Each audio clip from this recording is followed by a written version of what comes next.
Yes, my people, today I'm going to show you how to do the pixelated face effect in Premiere Pro. What you need to do first is upload the clip you want to use. Make sure you start your clip from the beginning, select it, go to your effects and type in mosaic. Drag that on top of your clip. And then you're going to see that your whole screen is pixelated. Go to your effects panel and under mosaic I want you to click the ellipse mask tool. Next thing I'm going to do is I'm going to adjust it so that it fits around the face of my artist. Adjust it to how you see fit, rotate it until it actually sits quite well.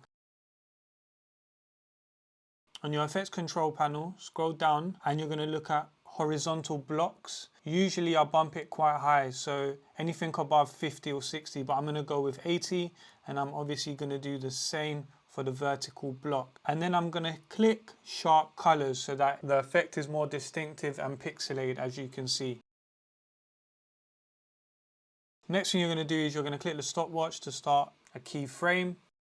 Then you're going to drag your needle across the clip and make sure you're positioning your ellipse mask on your subject's face, and you're going to follow this through the whole process.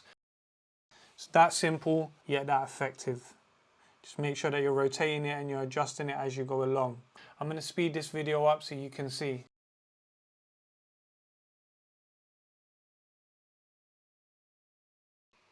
And there you go, guys. Once you've done that, the pixelated effect. There you go, guys. If you've liked what you've seen, please like, comment and subscribe to this channel. Got a lot more tutorials to show you coming on the way. Have a blessed day, my people.